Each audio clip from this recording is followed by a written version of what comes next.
Capítulo 4. Un mes después, encontrábase Dorian Gray una tarde recostado en un mullido sillón, en la pequeña biblioteca de la casa de Lord Henry en Mayfair.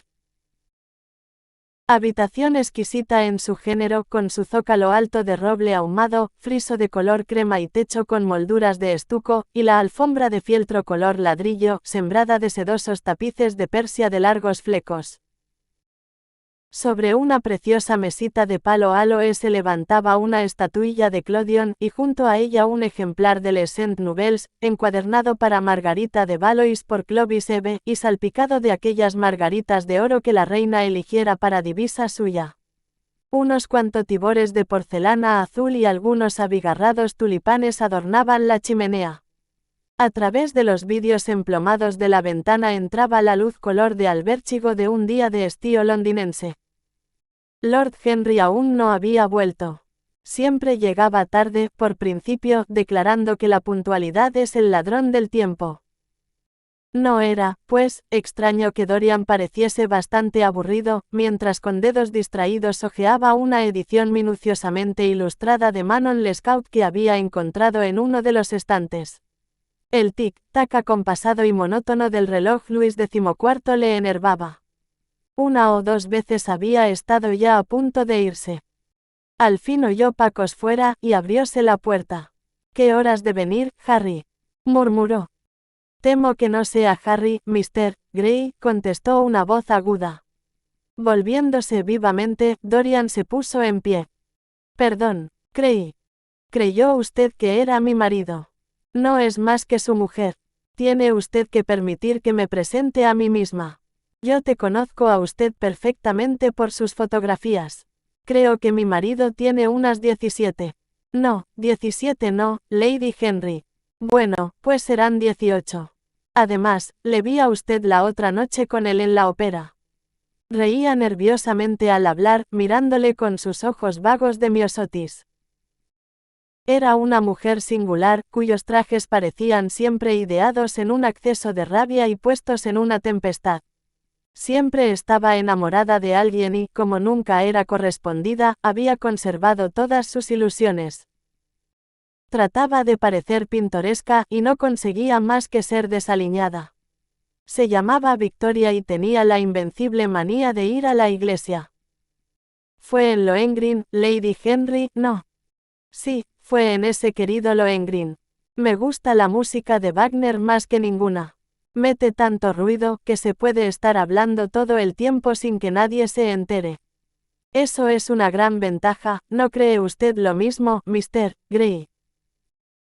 La misma risa nerviosa y entrecortada brotó de sus labios finos, mientras sus dedos empezaban a jugar con una larga plegadera de concha. Dorian sonrió, sacudiendo la cabeza. «Siento no ser de esa opinión, Lady Henry. Yo, cuando oigo música, nunca hablo. Por lo menos cuando oigo buena música. Claro está que, si es mala, es un deber anegarla en la conversación».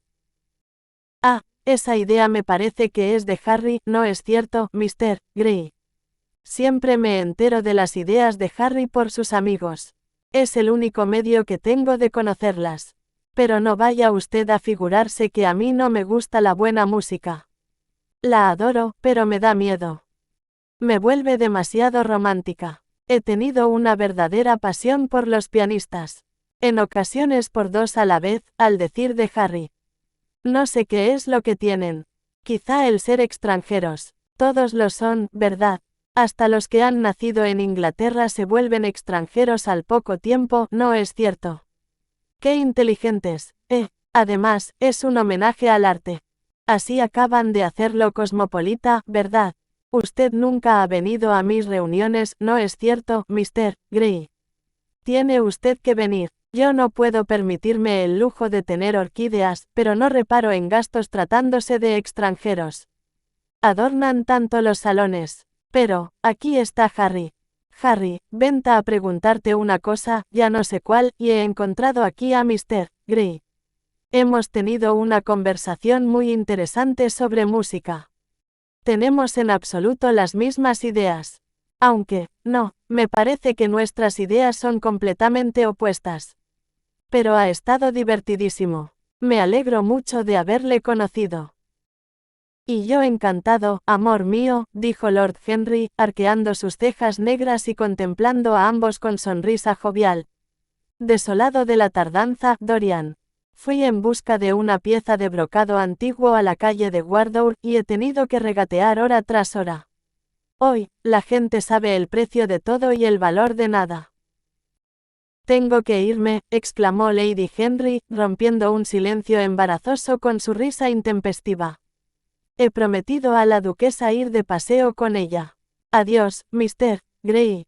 Adiós, Henry. Cenarás fuera, supongo. Yo también. Quizá nos veamos en casa de Lady Thornbury.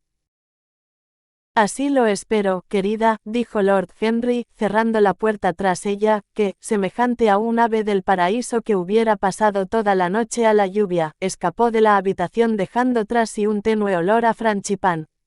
Luego, encendió un cigarrillo y se dejó caer en el diván. No te cases nunca con una mujer de cabellos pajizos, Dorian dijo después de unas cuantas chupadas. ¿Por qué, Harry? Porque son demasiado sentimentales. Pero ¿y si a mí me gusta la gente sentimental? No te cases nunca, Dorian. Los hombres se casan por fatiga, las mujeres por curiosidad. Ambos sufren un desengaño. No creo que me case, Harry. Estoy demasiado enamorado. Es uno de tus aforismos. Lo esté poniendo en práctica como hago con todo lo que dices. ¿Y de quién estás enamorado? Preguntó Lord Harry, haciendo una pausa. De una actriz, dijo Dorian Gray, ruborizándose. Lord Henry se encogió de hombros. Debut un tanto vulgar. No dirías eso si la vieses, Harry. ¿Quién él? Su nombre es Sybil Vane, nunca la he oído nombrar. Ni nadie. Pero algún día se hablará de ella. Es genial. Hijo mío, no hay mujer genial. Las mujeres son un sexo decorativo. Jamás tienen nada que decir, pero lo dicen deliciosamente. La mujer representa el triunfo de la materia sobre el espíritu, así como el hombre representa el triunfo del espíritu sobre las costumbres. ¿Cómo puedes decir eso, Harry? Es la pura verdad, querido Dorian. Precisamente ahora me ocupo de analizar a las mujeres, de modo que estoy fuerte en la materia. Por otra parte, el tema no es tan abstruso como yo creía. He llegado a la conclusión de que no hay más que dos clases de mujeres, las desaliñadas y las que se pintan. Las mujeres desaliñadas son utilísimas. Si quieres adquirir una reputación de respetabilidad, no. Tienes más que invitarlas a cenar. Las otras son encantadoras. Sin embargo, caen en un error. Se pintan para parecer jóvenes. Nuestras abuelas se pintaban para hablar con ingenio. Rus y Sprit iban con frecuencia aparejados. Todo esto ha concluido ya. Hoy, una mujer, mientras puede parecer 10 años más joven que su hija, se siente perfectamente satisfecha. Y en punto a conversación, no hay más que 5 mujeres en todo Londres con las que valga la pena de charlar, y, de esas 5, 2 no pueden ser admitidas en sociedad. Pero continúa hablándome de ese genio. ¿Desde cuándo la conoces? Ah, Harry, tus teorías me asustan. No hagas caso de ellas. ¿Desde cuándo la conoces? Desde hace unas 3 semanas. ¿Y dónde la has encontrado? Voy a decírtelo, pero confío en que no te reirás de mí. Después de todo, nunca me habría ocurrido si no te hubiese conocido a ti. Tú me infundiste el deseo frenético de conocer la vida en su totalidad. A raíz de nuestro encuentro, durante días y días, un no sé qué desconocido parecía latir dentro de mis venas. Vagando por el parque, callejeando por Piccadilly, me fijaba en textos los que pasaban a mi lado, preguntándome con una curiosidad loca cómo serían sus vidas. Algunos me fascinaban, otros me llenaban de terror. En el aire parecía flotar no sé qué veneno delicioso. Me sentía ávido de sensaciones. Una noche, a eso de las 7, decidí salir en busca de alguna aventura. Sentía como si este Londres gris y monstruoso, con sus millones de habitantes, sus pecadores sórdidos y sus espléndidos pecados, como tú dijiste una vez, tuviese para mí en reserva alguna sorpresa. Imaginaba un sinfín de casas. Solo la sensación del peligro me procuraba ya una sensación de deleite.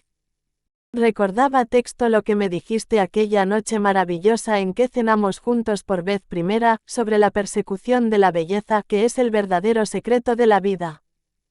No sé qué es lo que esperaba, pero me dirigí hacia los barrios Tajos, extraviándome al paco rato en un laberinto de callejones infectos y plazuelas negruzcas sin jardincillos.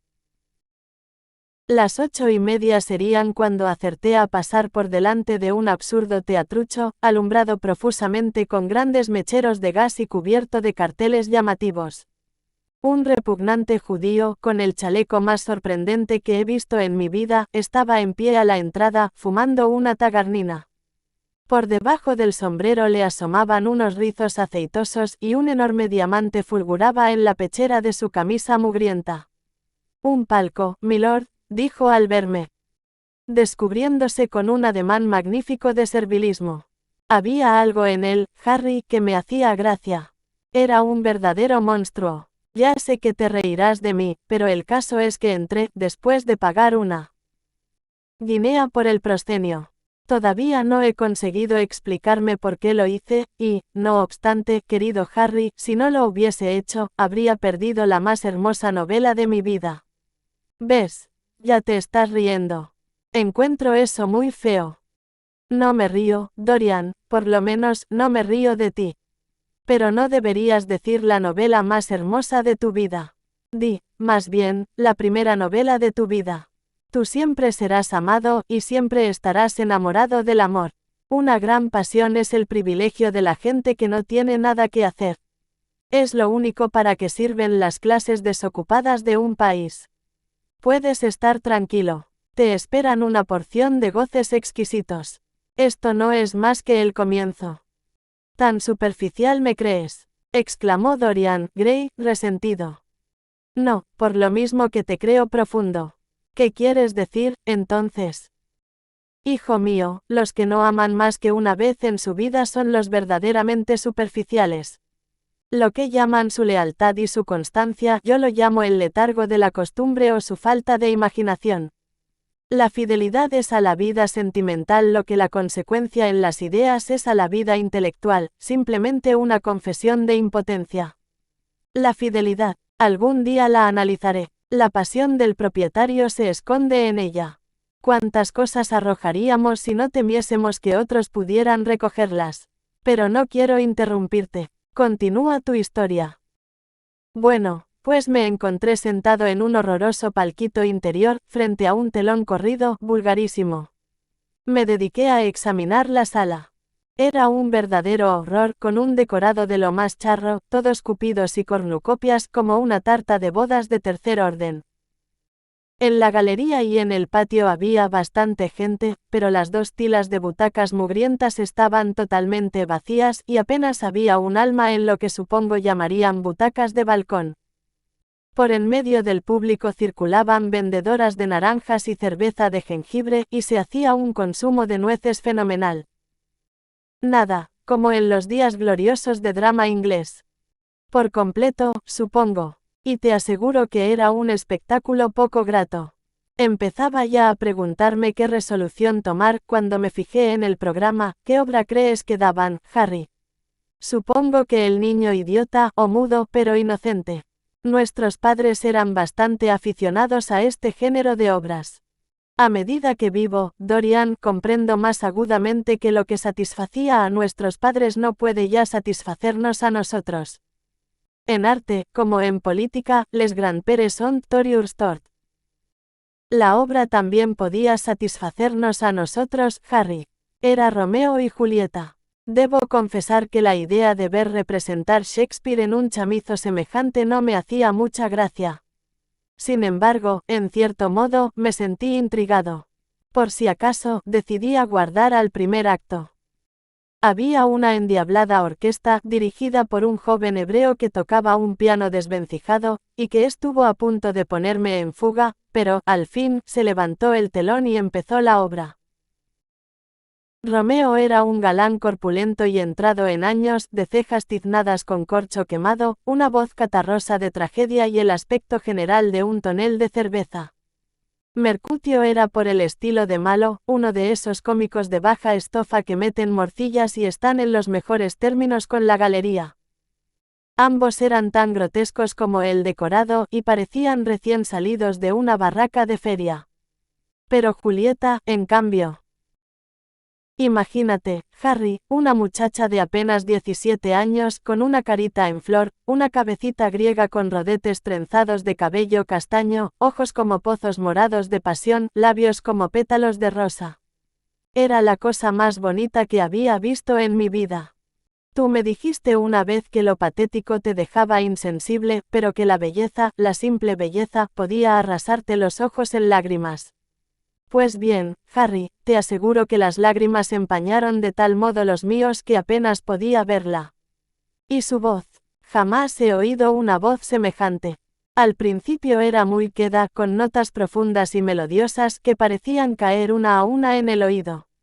Luego se fue haciendo más alta, y sonaba como una flauta o un oboe lejano.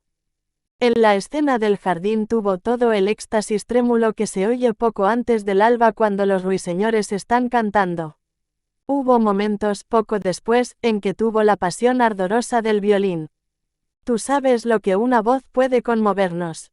Tu voz y la de Sybil Vane son dos cosas que jamás podré olvidar. Cuando cierro los ojos, oigo ambas y cada una dice algo distinto. No sé a cuál seguir.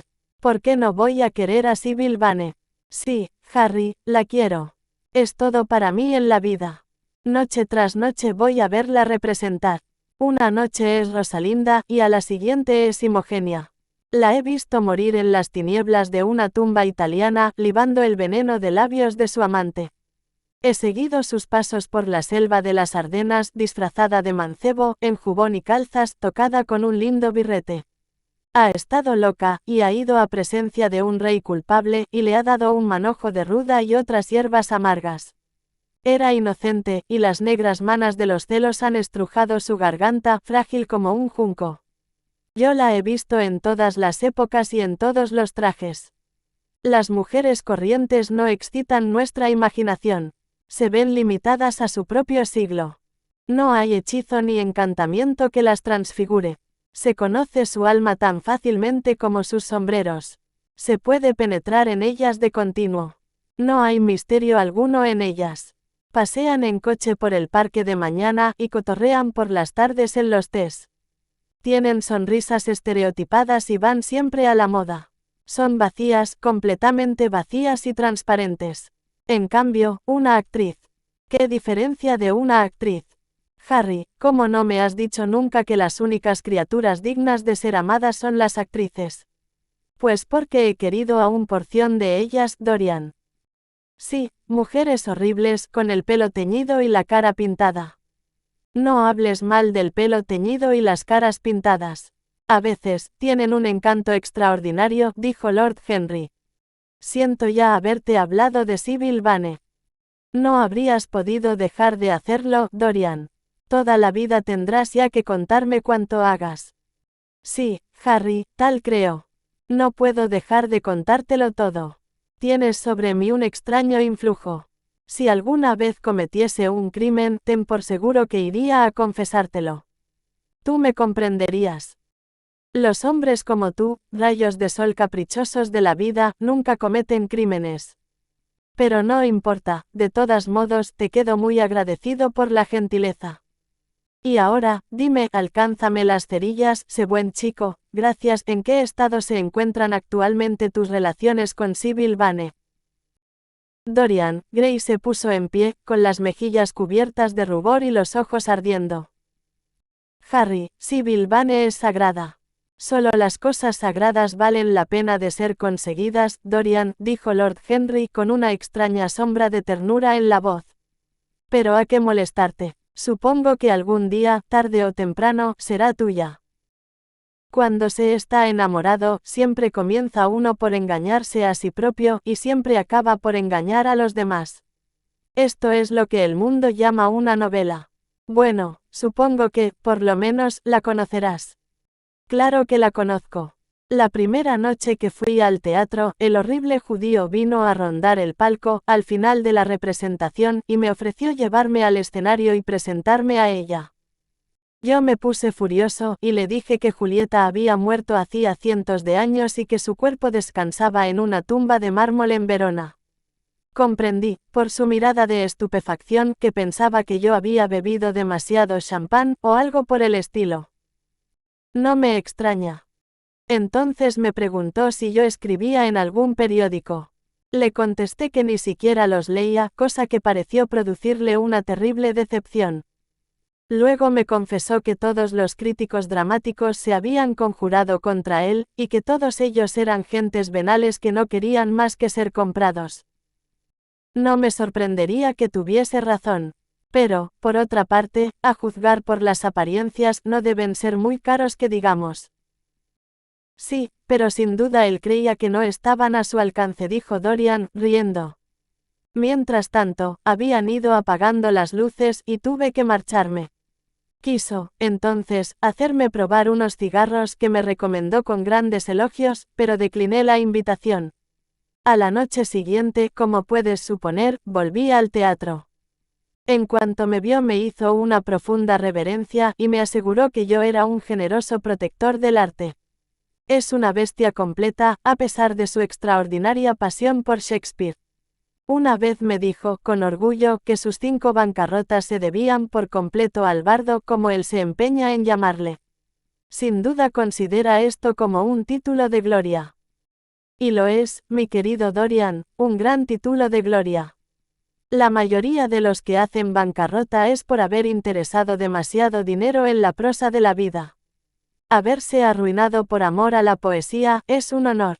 Pero cuando hablaste por primera vez con Miss Sibyl Vane, la tercera noche, había hecho de Rosalinda. No pude contenerme. Le había arrojado unas flores a escena y ella me había mirado, o, por lo menos, se me figuró. El viejo judío insistió de tal modo, tan decidido parecía a presentarme, que al fin consentí. Es extraña esta falta mía de deseo por conocerla, ¿verdad? No, no me parece. ¿Y por qué, mi querido Harry? Otro día te lo explicaré. Ahora, continúa tu cuento de la muchacha. De Sibyl. Oh, es tan tímida, tan candorosa. Hay en ella algo de niña. Abrió los ojos de par en par, deliciosamente sorprendida cuando le hablé de su talento, parecía totalmente inconsciente de su arte. Los dos nos sentimos un poco cortados.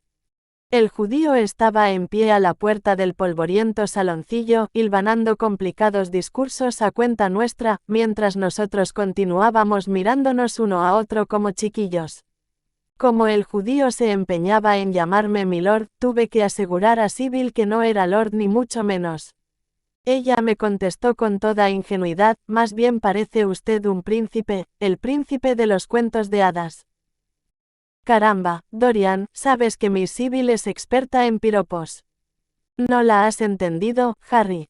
Ella me consideraba simplemente como un personaje de una obra. ¿Qué sabe ella de la vida? Vive con su madre, una vieja descolorida y mustia que representaba el papel de dama Capuleto, la primera noche, vestida con una especie de peinador magenta y que tiene un aire de persona que ha venido a menos. Conozco ese aire. Siempre me deprime, murmuró Lord Henry, examinando sus sortijas.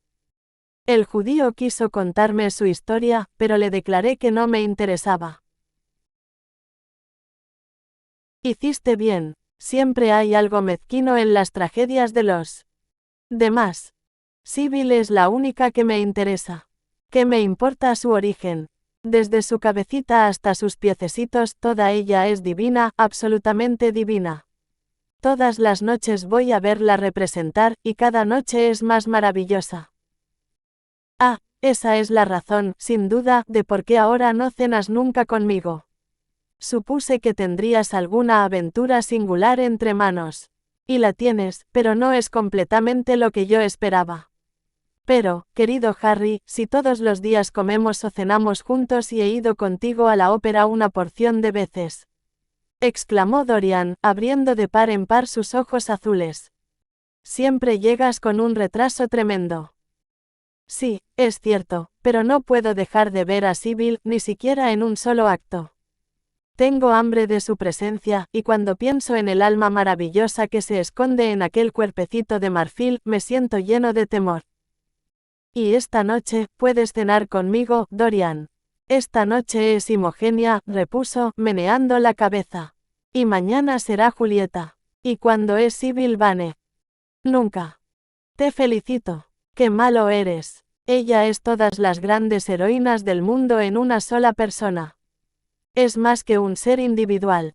Sí, ríete, pero te aseguro que tiene genio. La quiero, y haré que ella me quiera.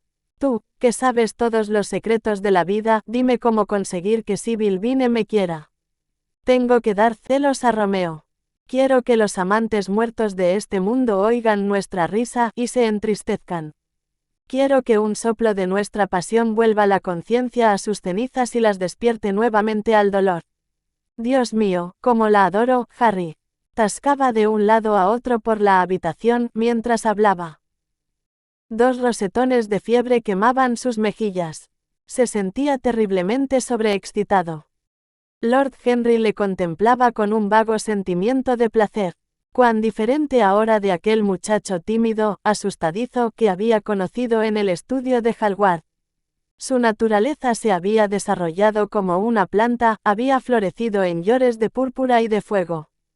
El alma había rastreado fuera de su oculto retiro, y a su encuentro había venido el deseo.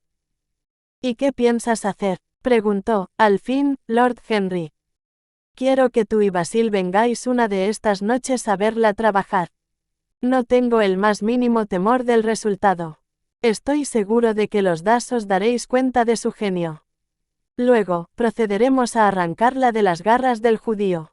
Ella tiene firmado un contrato por 3 años, es decir, 2 años y 8 meses a contar desde ahora. Claro que tendré que pagar algo. Cuando todo esté arreglado, la llevaré a un buen teatro y la daré a conocer como es debido. Entonces enloquecerá al mundo como me ha enloquecido a mí. Esto último, hijo mío, me parece bastante difícil. No, ella lo hará. No es arte solo lo que tiene, el instinto supremo del arte, sino también personalidad, y más de una vez te he oído decir que son las personalidades y no los principios quienes mueven al mundo. Bueno, ¿qué noche vamos? Espera. Hoy es martes. Vamos mañana. Mañana hace Julieta. Perfectamente. En el Bristol, a las 8. Yo recogeré a Basil. No, a las 8 no, Harry, te lo ruego. A las 6:30. Es preciso que estemos allí antes de levantarse el telón. Tenéis que verla en el primer acto cuando se encuentra con Ronco. A las 6:30. Vaya una hora. Será como un pastel de carne fría o la lectura de una novela inglesa. Pongamos a las 7. Nadie que se estime come antes de las 7. Verás tú mismo a Basil. ¿O quieres que le escriba yo? Pobre Basil. Hace una semana que no le he visto. Realmente, no está bien. Acaba de enviarme el retrato con un marco estupendo, dibujado especialmente por él, y, aunque estoy un poco celoso del cuadro, que ya tiene un mes menos que yo, debo confesar que me entusiasmo. Quizás sería preferible que le escribieses. No querría verle a solas. Me dice siempre cosas molestas. Me da buenos consejos. Lord Henry sonrió. ¿Qué afición tiene la gente a dar aquello de que está más necesitada? Es lo que yo llamo el abismo de la generosidad.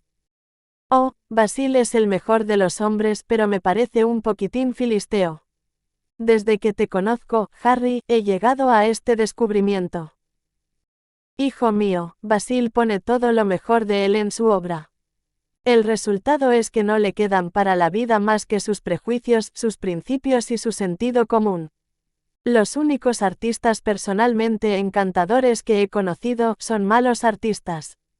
Los buenos existen solo en lo que hacen y, en consecuencia, carecen de todo interés como sujetos. Un gran poeta, un verdadero gran poeta, es la menos poética de las criaturas. En cambio, los poetas menores son absolutamente deliciosos. Mientras peores son sus rimas, más pintorescos parecen ellos. El mero hecho de haber publicado un volumen de sonetos de segunda mano hace irresistible a un hombre. Vive la poesía que no puede escribir. Los otros escriben la poesía que no se atreven a llevar a cabo. Es posible, Harry, dijo Dorian Gray, poniéndose esencia en el pañuelo, de un panzudo frasco de tapón dorado que había sobre la mesa. Así debe ser, cuando tú lo dices. Y, ahora, me voy. Imogenia me aguarda. No te olvides mañana. Adiós. Apenas hubo salido de la habitación, cerró Lord Henry sus párpados y comenzó a meditar. Ciertamente, pocos seres le habían interesado al punto que Dorian Gray, y, sin embargo, la frenética adoración del mancebo por otra persona no le causaba el menor sentimiento de molestia ni de celos. Al contrario, le complacía. Hacía de él un estudio más interesante. Siempre le habían atraído los métodos de las ciencias naturales, pero los fines propios de estas ciencias le habían parecido triviales y sin trascendencia. Así, él había comenzado por hacer la vivisección de sí propio y acabado por hacerla de los demás. La vida humana. Esta era la única cosa que le parecía digna de ser investigada. En su comparación, todo el resto carecía de valor. Cierto que, para examinar la vida en su extraño crisol de dolor y de alegría, no podía uno ponerse la mascarilla de cristal del químico, ni impedir que los vapores sulfurosos turbaran el cerebro y enturbiasen la imaginación con monstruosas fantasías y sueños deformes. Había venenos tan sutiles que para conocer sus propiedades era preciso experimentarlos en sí mismo. Había enfermedades tan extrañas que era preciso pasar por ellas si se quería comprender su naturaleza. Y, sin embargo, qué magnífico premio el que se recibía. Cuán maravilloso se nos tornaba el mundo entero. Observar la lógica singular e inflexible de las pasiones y la vida emocional y policroma de la inteligencia, ver dónde se encuentran y dónde se separan, en qué punto marchan al unísono y en cuál se muestran desacordes. ¡Qué deleite en todo ello! ¿Qué importa el coste? Ningún precio es excesivo para pagar una sensación. Él sabía, y el pensamiento trajo un destello de placer a sus ojos de ágata oscura que ciertas palabras suyas, palabras musicales, dichas musicalmente, eran las que habían hecho que el alma de Dorian Gray se hubiese vuelto hacia aquella blanca doncelita, inclinándose en adoración ante ella. En gran parte, el mancebo era creación suya. Él lo había hecho prematuro. Esto ya era algo. La mayoría de las personas esperan que la vida vaya descubriéndoles por sí mismas sus secretos, pero a los menos, a los elegidos, los misterios de la vida les son revelados antes de que el velo sea descorrido. A veces, por efecto del arte, y principalmente del arte de la literatura, que está en relación más inmediata con las pasiones y el entendimiento. Pero, de vez en cuando, alguna personalidad compleja hacía las veces y asumía el oficio del arte, siendo realmente, a su modo, una verdadera obra de arte, porque la vida tenía también sus obras maestras, lo mismo que la poesía, la escultura o la pintura. Sí, el mancebo era prematuro. En primavera, entrojaba ya su cosecha. El pulso y la pasión de la juventud latían en él, pero ahora empezaba a cobrar conciencia de sí mismo. Era un gozo el observarlo. Con su admirable rostro y su alma admirable, era algo maravilloso. ¿Qué importaba el fin de todo aquello, ni si estaba fatalmente destinado a tener un fin? Era como una de esas gráciles figuras de comedia, cuyas alegrías parecen remotas de nosotros, pero cuyos dolores suscitan nuestro sentido de la belleza, y cuyas heridas son como rosas rojas. Alma y cuerpo, cuerpo y alma. ¡Qué hondos misterios! También el alma tenía su animalidad, y el cuerpo sus momentos de espiritualidad. Los sentidos podían depurarse, y la inteligencia podía degradarse. ¿Quién podría decir dónde cesa el impulso carnal, y dónde el impulso psíquico comienza? Cuán vanas las definiciones arbitrarias de los psicólogos. Y, sin embargo, qué difícil decidir entre las pretensiones de las diversas escuelas. ¿Era el alma una sombra reclusa en la casa del pecado? ¿O bien estaba el cuerpo en el alma como pensaba Giordano Bruno? La separación del espíritu y la materia era un misterio, y misterio también la unión del espíritu con la materia. Preguntábase si podríamos llegar alguna vez a hacer de la psicología una ciencia tan absoluta que los más mínimos resortes de la vida nos fuesen revelados. Hoy por hoy, continuamente nos engañábamos respecto a nosotros mismos y raramente conseguíamos comprender a los demás. La experiencia no tenía valor ético alguno. Era simplemente el nombre que dábamos a nuestros errores. Los moralistas, por regla general, la han considerado como una especie de advertencia, reclamando para ella cierta eficacia moral en la formación del carácter, preconizándola como algo que nos enseña lo que conviene seguir y nos muestra lo que es preciso evitar. Pero la experiencia carecía de toda fuerza motriz. Como causa activa, era tan poca cosa como la misma conciencia. Todo lo que realmente demostraba era que nuestro futuro sería igual a nuestro pasado, y que el pecado que en otro tiempo cometimos con repugnancia, volveríamos a cometerlo una porción de veces con satisfacción. Para él no ofrecía duda que el método experimental era el único por medio del cual se podía llegar a un análisis científico de las pasiones, y ciertamente que Dorian Gray era un sujeto bien propicio y que parecía prometer ricos y fructuosos resultados. Su amor súbito y desmedido por Sybil Vane era un fenómeno psicológico de no poco interés. Desde luego que la curiosidad había entrado por mucho en él, la curiosidad y el deseo de nuevas experiencias, pero, sin embargo, no era una pasión simple, sino bien compleja. Lo que había en cita del instinto puramente sensual de la pubertad, había sido transformado por el trabajo de la imaginación, cambiado en algo que a él mismo le parecía extraño a los sentidos y, por esta razón, tanto más peligroso. Las pasiones sobre cuyo origen nos engañamos son las que nos tiranizan más duramente. Nuestros móviles más endebles son aquellos de cuya naturaleza nos damos cuenta. Con frecuencia ocurre que, cuando creemos hacer una experiencia sobre los demás, la estamos haciendo sobre nosotras mismos. Continuaba Lord Henry meditando en estas cosas, cuando, después de llamar a la puerta, entró su ayuda de cámara a recordarle que ya era hora de vestirse para la cena. Poniéndose en pie, echó una mirada hacia la calle. El ocaso inflamaba con un oro escarlata las ventanas altas de las casas de enfrente. Los cristales centelleaban como placas de metal candente. Encima, el ciclo era como una rosa mustia.